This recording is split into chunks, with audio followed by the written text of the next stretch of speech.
바랍니다. 아멘. 우리 실존주의 철학자인 키르케고르에 의하면 인간은 3단계에 걸친 이제 실존의 단계를 살아간다라고 이렇게 얘기를 합니다. 그래서 1단계는 심미적 단계, 말은 좋은데 사실은 눈에 보기에 아름다운 것을 추구하는 이렇게 쾌락적으로 사는 그러한 실존을 가지고 살아간다는 것이죠. 그래서 사람들이 심미적 단계에 있는 사람은 쾌락을 추구하면서 이렇게 살아간다는 거예요. 근데 그렇게 살다 보면은 굉장히 공허해지고 허탈해지죠. 그래서 이제 두 번째 단계가 이제 윤리적 단계라고 해가지고 우리가 이성과 양심에 의해서 살아가는 윤리적 실존입니다. 그래서 어떻게 보면 하나님께서 우리에게 주신 자연 계시인 이성, 합리성과 윤리성을 가지고 살아가는 단계입니다. 대부분 많은 사람들이 좀 그렇게 살아가죠. 근데 이제 그렇게 살다 보면은 뭔가 인간의 근본 문제를 아직까지 해결하지 못하는 아주 허무함이 마음속에 있게 되죠. 인간의 근본 문제라는 건 결국 이제 죽음의 문제죠. 또 생로병사의 문제죠. 우리가 태어날 때부터 이미 죽음의 후보자가 된 것이고, 또 늙는다는 것은 우리가 이제 죽음으로 다가간다는 의미고, 병든다는 것은 우리가 죽을 수밖에 없다는 어떤 징후를 보여주는 것이죠. 그래서 결국 인간은 이 세상의 이제 논리와 과학이 아무리 발달해도 이제 인간의 근본 문제, 죽음의 문제를 해결할 수 없습니다. 그래서 이제 3단계인 이제 종교적 실존에 우리가 가게 된다. 이제 키르케고르는 이제 그렇게 얘기를 하고 있습니다. 그래서 종교적 실존에 가야지 이제 인간의 어떤 근본적인 문제, 어떤 영혼에 대한 소망, 그런 것들을 가지고 삶의 가치와 의미를 세우면서 살아갈 수 있다. 이렇게 얘기를 해요. 그런데 이제 종교적 실존에도 이제 종교를 또 다시 두 가지로 구분해요. 자연 종교가 있고 또 계시 종교가 있다는 거예요. 그래서 이제 자연 종교는 인간이 신을 찾아가는 겁니다. 어떻게 보면 인간이 만든 종교죠. 그래서 보통 대부분의 종교는 다 그렇게 돼 있죠. 인간이 신에게 찾아가서 제물도 드리고 소원도 빌고 이렇게 이제 하는 게 이제 자연 종교입니다. 그리고 기독교는 자연 종교가 아니라는 거예요. 왜냐면 인간이 먼저 신을 찾아간 게 아니라 신이 인간을 먼저 찾아오신 거예요. 말씀으로 찾아오시기도 하고, 또 예수님께서 말씀이 육신이 되어서 성육신 하셔가지고 인간의 몸을 입고 우리에게 또 찾아오셨고요. 그리고 인간이 신을 달래기 위해서 제물을 드리는 게 아니라 오히려 예수님께서 어린 양 영혼한테 제사장으로서 제물이 되셔가지고 희생양이 되셔가지고 인간을 구원하시기에 스스로 제물이 되셨단 말이에요. 그래서 이 기독교는 다른 종교와 달리 계시 종교라는 거예요. 하나님께서 하나님의 뜻을 우리에게 밝히신 그러한 종교예요. 그래서 그 기독교만이 계시 종교고 다른 모든 종교는 인간이 만든 자연 종교다. 그리고 십자가 사건은 계시의 사건이다. 이렇게 이제 얘기를 하고 있습니다. 이거를 이제 20세기에 오면은 이제 칼바르트라는 신학자가 더 확장시켜서 아예 이제 기독교는 종교가 아니다 이렇게 선포하고 나와요. 키르케고르는 계시 종교, 자연 종교 이렇게 해서 기독교만 계시 종교라고 그랬는데 기독교는 종교가 아니라 계시다, 계시 사건이다, 십자가 사건자. 그래서 기독교에다가 종교라는 말 붙이는 거를 이 칼바르트라는 신학자는 싫어했어요. 종교는 사람이 만든 거고 계시는 하나님이 우리 인간에게 주신 것이다 라고 이렇게 얘기하고 있습니다. 그래서 하나님이 우리에게 주신 계시 중에 계시가 바로 십계명입니다. 모세에게 하나님이 이제 하나님의 백성이 어떻게 살아야 될 것인지 계명을 주신 거잖아요. 그게 이제 1계명부터 4계명이 대신 관계에 대한 계명이고요. 5계명부터 10계명까지가 대인 관계에 대한 그러한 계명입니다. 그래서 예수님께서 이 계명을 잘 정리해 주셨죠. 그래서 이제 하나님 사랑과 이웃 사랑이 이제 최고의 지상 계명이다라고 이렇게 말씀하셨어요. 지상 명령은 선교의 명령이고 지상 계명은 사랑의 계명입니다. 하나님 사랑, 이웃 사랑입니다. 근데 선교하는 것도 결국 사랑하니까 우리가 지옥에 가게다 냅둘 수는 없잖아요. 그러니까 전도하는 거죠. 그래서 사랑과 전도가 이제 가장 큰 그 명령이고 또 가장 큰 계명이 되는 것입니다. 그래서 기독교는 그런 점에서 하나님이 우리에게 계시하신 십계명, 또 예수님이 말씀하신 그 하나님 사랑, 이웃 사랑이 온 율법과 선지자의 강령이라고 우리에게 말씀하신 것처럼 두 관계만 잘하면 된다. 어떻게 보면 그렇게 볼 수가 있어요. 하나님과 관계 잘하는 게 그게 구원입니다. 죄로 인해 하나님과 우리의 관계가 단절되어 있는데 예수 그리스도의 십자가로 말미암아 그 관계가 회복이 됐죠. 바른 관계를 갖게 된 게 그게 구원이고 영생이고 천국이 되는 거예요. 그걸 칭의라 그래요. 예수님의 십자가로 인해서 우리가 구원받은 걸 칭의라 그러잖아요. 근데 거기서 끝나면 안 돼요. 우리가 하나님께서 우리를 먼저 사랑하셨죠. 독생자를 내어주시기까지 우리를 사랑하신 그 사랑을 받아서 우리가 거기에 응답하는 게 하나님 사랑입니다. 그게 이제 십자가의 수직이 되겠고요. 그 사랑을 모르는 사람들이 많잖아요. 그리고 그 사랑을 전하는 또 우리가 또 그 사랑을 실천하고 원수까지도 사랑하고 주님이 나에게 주신 그 사랑을 갖다가 이웃에게 전달하는 게 이제 수평이 되고 예수님을 닮아서 사랑하는 거잖아요. 예수님처럼. 그래서 그거를 성화라 그래요. 그래서 십자가의 수직이 칭의가 되고 십자가의 수평이 그 성화가 돼서 기독교의 완전한 사랑을 이렇게 완성시키는 것입니다. 그래서 특별히 이제 오늘 말씀에 보면 함께 읽은 에베소서 6장 5절에서 9절까지 말씀은 성경적인 종과 주인의 관계를 말씀하고 있어요. 근데 지금은 노예제 사회가 아니잖아요. 바울이 글을 쓸 때는 노예제 사회였으니까 성경적인 주인과 종의 관계. 그래서 제가 제목을 그렇게 정하면 좀 지금 좀 안 맞는 것 같아서 그냥 성경적인 인간관계라고 이렇게 이제 좀 표현을 바꿨어요.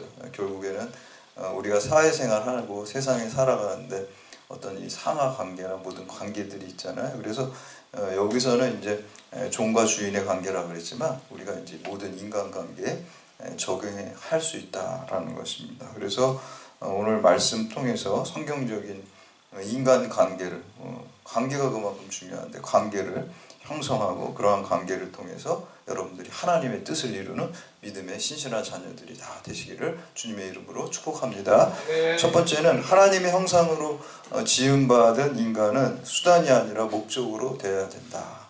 우리가 이제 인간이의 인간론이라는 게 굉장히 중요하거든요.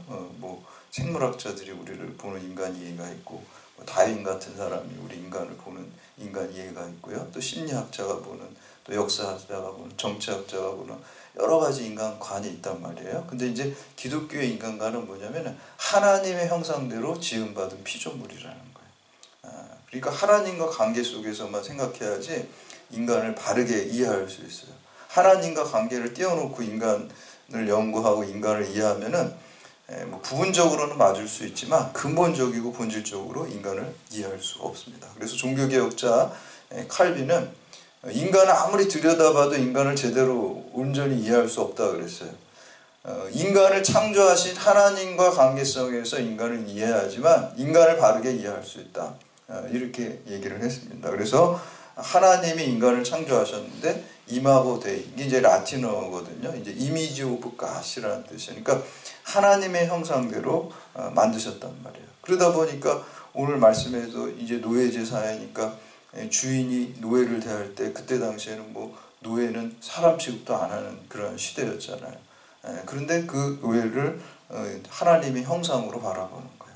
당시에는 가부장적인 사회였기 때문에 여자를 또 사람 취급 안 했는데 또 여성도 하나님의 형상이 있으니까 또 하나님처럼 돼야 된다는 거예요.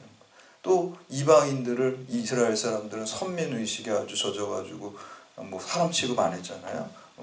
개라고 뭐 이렇게까지 심지어 얘기하기도 하잖아요. 그런데 그런 사람까지도 또 하나님의 형상으로 보았다는 거예요. 그래서 기독교에 있어서 인간관계는 제일 대전제가 모든 관계에 다 모든 하나님의 형상으로 이마고데 이미지 오브 갓 하나님의 형상으로 지음받은 존재라는 그 의식을 가지고 우리가 사람을 대해야 된다. 그러니까 세상의 높고 낮음이 그건 그냥 임시적으로 그냥 여기가 부여된 것이지 본질적인 거 아니라는 거예요. 본질적인 거는 하나님의 형상대로 지음받은 존재라는 것을 가지고 있습니다. 그래서 어떻게 보면 인권운동의 효시가 기독교에 있다고 저는 생각을 합니다. 무신론자 인권주의자들은 어떻게 보면은 자기 이해관계, 자기 이미지 관리로 해서 막 인권 뭐 하는 척하는 다 그런 건 아니겠지만 그런 사람들을 많이 보았어요. 어떤 이해관계, 어떤 쇼하는 그런 그런데 진정한 기독교인들하면 이 모든 사람이 다 하나님의 형상이기 때문에 정말 하나님 대하듯이 그 이웃을 사랑하고 또 인권을 세워주는 기독교 인권운동이 진정한 인권운동이 될 수 있다라고 저는 그렇게 믿습니다. 그래서 하나님의 형상으로 보는 게 이해관계가 아니에요. 본질입니다. 그래서 유대교의 이제 유대 그 이스라엘 유태계 출신의 그 관계 철학자라고 하는 사람이 이제 마르틴 부버라는 사람이 있어요. 이 사람은 이제 이 세상의 관계를 두 가지로 얘기를 해요. 하나는 나와 너와의 관계, 그리고 나와 그것의 관계라는. 나와 너와의 관계는 목적으로서의 관계, 중심과 중심으로 관계, 인격과 인격의 관계예요. 근데 세상에 보니까 그렇지 않다는 거예요. 그렇지 않은 게 많이 있어요. 사람을 수단으로 그냥 무슨 뭐 이렇게 쓰고 버리잖아요. 그렇죠? 그런 게 많죠. 그리고 또 어떻게 보면은 이용해 먹으려고 그러잖아요. 그리고 내가 어떤 사람을 접근하는 것도 암묵적으로 그냥 저 사람이 필요하니까 나한테 무슨 도움이 되겠지 이런 계산에 의해서 사람에게 이렇게 대하고 또 접근하는 경우가 있습니다. 그거는 그 사람을 수단으로 보는 거예요. 물건이 수단이지 사람이 수단이 되면 안 되는 거잖아요. 그래서 이 부보가 쓴 책 중에 또 신의 일식이라는 책이 있어요. 일식이라는 게 그 태양을 갖다가 달이 이렇게 가려서 태양이 안 보이는 거잖아요. 그러니까 나와 너와의 관계가 안 되고 나와 그것에 이 사람을 갖다가 내가 이용하려고 하면은 하나님을 볼 수가 없다는 거예요. 그냥 일식 현상이 일어난다는 거예요. 딱 가린다는 거예요. 그래서 지극히 작은 자 하나에게 한 것이 곧 나에게 한 것이라고 예수님 그랬잖아요. 그러니까 지극히 작은 자를 정말 너로 대하고 사랑하고 목적으로 대하고 뭐 이해관계가 아니라 하나님의 형상이니까 주님처럼 나도 사랑해야지 하면은 그런 일상적인 이웃을 사랑하는 그 연장선상에서 영원한 너인 우리가 하나님을 볼 수가 있고 하나님을 경험할 수 있다는 거예요. 그러니까 오늘날 여러분에게 만나는 모든 사람들 하나님이 다 붙여주신 거예요. 그래서 그 사람을 정말 하나님 대하듯이 지극히 작은 자 하나에게 곧 나에게 한 것이다. 이렇게 예수님 말씀하셨어요. 그래서 임하고 대 하나님의 형상으로 지음 받은 존재로 세상의 지위고 가지고 하면은 신앙 없는 사람들도 높은 사람한테는 잘합니다. 높은 사람한테 잘하면 나한테 좀 어떤 이익이 될까봐. 그러나 뭐 힘이 없고 좀 신분이 낮은 사람에게까지 잘하는 거는 신앙을 가지고 하는 거. 임하고 대 하나님의 형상이니까 사랑받을 존재니까 해서 우리가 그 믿음으로 사랑해야 될 줄 믿습니다. 그래서 칸트라는 철학자도 인간이 수단이 아니라 목적이 되어야 된다. 뭐 이런 이제 얘기를 했단 말이에요. 이게 사실 예수님이 하신 말씀이에요. 안식일을 위해서 인간이 있는 게 아니라 인간을 위해서 안식일이 있는 것이다. 그거를 보고서 칸트가 성경책 읽다가 그 글을 쓴 것 같아. 제가 볼 때는 그 예수님 말씀 갖다가 그걸 쓴 것 같아요. 뭐 정원 명령이라 그래가지고 인간이 수단이 아니라 목적이 돼야 된다 이렇게 얘기를 했어요. 근데 사실 예수님 당시에 바리새인들은 안식일법을 안 지켰다고 해서 돌로 막 쳐서 죽였잖아요. 그렇죠? 그래서 뭐 돗자리 들고서 몇 미터 이상 가면 저 돌로 쳐 죽이라고 그러고 안식일법 어겼다고. 그래서 이제 성경에 보면 일부러 예수님이 의도적으로 막 안식일 법을 막 이렇게 흔드는 게 있어요. 그냥 돗자리 쓰고 가라 그러고 막 안식일날 고치고 막. 그러니까 더 미움 샀어요. 사실 이 안식일법이라는 게 원래는 그 안식일을 지키라는 게 십계명에 나오는 거잖아요. 모세에게 하나님께서 이 안식일을 주실 때 처음에 그 십계명을 들은 사람들이 누구예요? 히브리 노예 출신들이에요. 다 노예였잖아요. 노예는 쉬는 날이 없어요. 그냥 일주일 내내 뭐 월요일인지 뭐 토요일인지 아무것도 모르고 그냥 일만 그냥 죽을 때까지 하다가 병나면 버리고 또 이렇게 수단으로 생각하는 거죠. 그런 사람들에게 하루는 무조건 쉬라 그러니까 얼마나 기쁘고 즐겁겠어요. 쉰다는 개념 자체가 없는 사람인데 안식일은 무조건 쉬래요. 동물도 쉬래요. 그러니까 그냥 막 그게 복음이에요. 환호할 일입니다. 그리고 쉬는 게 그냥 이렇게 몸만 쉬는 게 진짜 쉼이 아니잖아요. 하나님 앞에 나와서 예배할 때 진짜 우리 영혼이 쉼을 얻는 거잖아요. 그렇죠? 그러니까 우리 주일날 그냥 집에서 자는 게 아니라 주님 앞에 나와서 찬양하고 예배 드릴 때 그게 진짜 쉬는 거예요. 그 쉼을 얻고 안식을 얻는 거예요. 그래서 생명을 살리는 안식, 인간을 목적으로 살리는 목적으로 했는데 이 바리새인들이 거기다 세부 조항 그냥 막 해가지고 사람을 죽이는 안식일법을 율법을 만들어 버렸다는 거예요. 원래 사람을 살리는 법인데 그래서 우리가 이렇게 중요한 것은 하나님의 형상으로 지음받은 인간이 목적이 되어야 된다. 이게 기독교의 기본입니다. 두 번째는 아랫사람은 하나님이 허용한 윗사람을 죽게 하듯 기쁜 마음으로 섬겨야 하는 것입니다. 하나님은 이 질서의 하나님이에요. 하나님 우리가 창세기 1장에 보면은 하나님이 천지창조를 하시죠. 천지창조하실 때 창세기 1장 1절에서 5절에 보면 이렇게 나오고 있습니다. 혼돈과 공허와 흑암이 하나님의 영이 임하시게 된다. 혼돈과 흑암이 이렇게 있는데 하나님의 영이 임하셔서 빛이 있으라 그러니까 빛이 있고 또 빛이 있는 것을 낮이라고 또 빛이 지는 때를 밤이라고 이렇게 하셨잖아요. 그러니까 질서를 잡은 거예요. 그러니까 하나님이 그 말씀이 임하시기 전에는 혼돈과 무질서가 있었어요.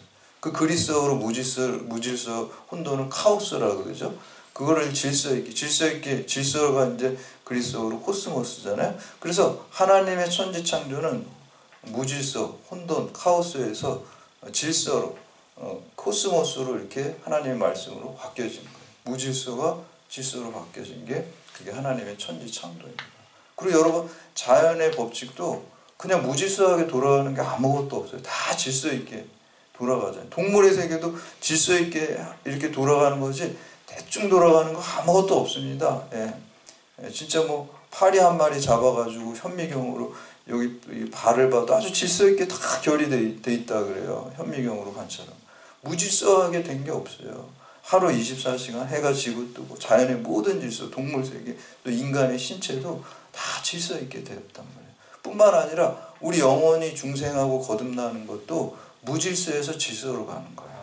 주님 모를 때는 뭐가 옳은지 뭐가 진리인지도 모르고 막 방황하고 생각도 방황하고 삶도 방황하고 그러다가 주님 만나면 질서가 잡히는 거예요. 진리를 이제 알았으니까. 그렇죠? 진리를 알았으니까 생각도 질서가 잡히게 되고 생활도 질서가 잡히게 돼요. 그러니까 하나님이 이 천지 만물을 창조하실 때도 질서로 만드신 거고 우리 인간을 다시 거듭나게 재창조하는 것도 역시 질서, 무질서에서 질서로 만드는 것입니다. 그래서 질서의 하나님인데 우리 위에 여러분 다 사회 나가면은 위에 상사가 있는 거 아니야. 내 위에. 그리고 어른이 있는 거죠. 여러분 집에 가면 부모님이 있잖아요. 그리고 직장에 가면 직장에 상사가 있는 거잖아요. 근데 그게 절대적인 건 아니지만 그 권위와 질서를 그래도 존중하라는 거예요. 그게 어떤 이유에서 하나님이 내 위에 저런 상사를 뒀다. 또 이렇게 얘기하면 아유 저 뭐 그냥 위의 질서를 무조건 순종하라는 것도 이렇게 이제 부정적인 마음이 들 수도 있어요. 특히 이제 로마서 13장 1절에 보면 각 사람은 위에 있는 권세들에게 복종하라. 권세는 하나님으로부터 나지 않음이 없나니 모든 권세는 다 하나님께서 정하신 바라. 이렇게 얘기를 했어요. 이 말씀 제일 좋아하는 게 히틀러가 제일 좋아했대. 히틀러가 독재자들이 봐라 내 권세 내가 이게 정권 잡은 거 하나님이 하신 거야. 그러니까 내 말에 순종하라 이렇게 좋은 말씀도 참 이렇게 근데 그런 건 예외입니다. 실제로 이제 보네포 목사님 독일의 그 보네포 고백교회 목사님 입으로 고백하고 삶으로 고백하는데 미친 자에게 이 독일이라는 사회 이 세계 운전대를 맡길 수 없다. 그 유명한 말이잖아요. 그래서 총을 들고 히틀러를 암살하려고 그랬어요. 목사님이 그래도 되나요? 막 이렇게 생각할 수 있지만 그런 믿음을 가지고 있었어요. 아 이거는 하나님 뜻이 아니다.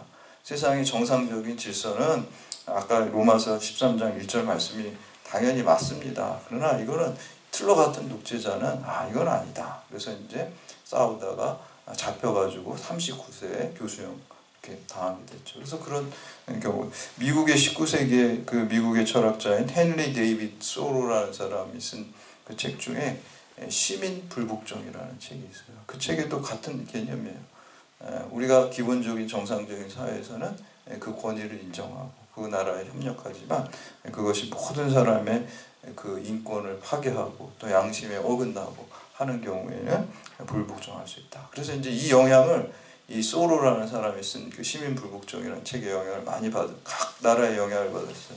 러시아의 톨스타이라는 사람이 영향을 받고 그 그리고 인도의 간디가 영향을 받고, 그리고 미국에 우리가 잘 알고 있는 마틴 루터 킹 목사님, 그리고 남아공의 만델라, 이런 분들이 이 소로의 책에 이제 영향을 많이 받았다. 그래서 비폭력, 이렇게 이제 저항운동 이런 걸 했거든요. 그래서 그런 걸 볼 수 있고, 마틴 루터 킹 목사님은 인간의 부당한 법에 불복종할 도덕적 의무가 있다. 그래서 이제 정상적일 때는 윗사람의 권위를 우리가 그래도 인정하는 것이 하나님 뜻이라는, 그게 질서의 하나님. 가정에도 부모님이 계신 거고, 또 우리 직장에도 또 상사가 있는 거고, 그 질서와 권위를 그래도 기본적으로 존중하는 것이 하나님의 뜻입니다. 그래서 5절에서 8절 말씀 이렇게 보시면은 기쁨으로 죽게 대하듯 하라 그랬어요.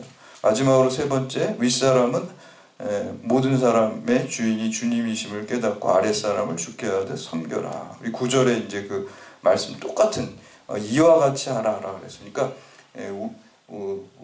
아랫사람이 윗사람을 주님 대하듯이 기쁘게 순종하라 그랬잖아요. 섬기라 그랬잖아요. 근데 윗사람도 똑같이 이와 같이 똑같이 하라는, 똑같이 아랫사람을 주께 섬기듯 하라 그랬어요. 상호 의무의 윤리입니다. 예수님께서 보여줘서 제자들의 발을 씻기시면서 그 아랫사람을 섬기는 것을 보여주셨죠. 십자가에서 대신 죽으시는 것처럼 보여주셨어요. 어떻게 보면 예수님은 갑이고 제자들은 을이잖아요. 예수님은 하나님이니까 슈퍼갑이잖아요. 우리 인간이니까 슈퍼을이잖아요. 그러니까 기독교는 이 갑이 오히려 을을 그렇게 목숨을 바쳐서 섬기는 그 모습을 보여주셨어요. 그리고 예수님께서 발을 씻으고 너희도 이와 같이 하라 그랬어요. 그래서 이런 것처럼 윗사람 역시 아랫사람을 주님 대하듯이 섬기는 그 정신으로 살아야 됩니다. 그래서 모든 관계는 예수 그리스도의 십자가의 사랑이 있고 그 사랑을 실천하는 그런 관계가 되어야 될 줄로 믿습니다. 그래서 이러한 사랑을 실천하고 널리 전하는 여러분들 다 되시기를 주님의 이름으로 축원합니다.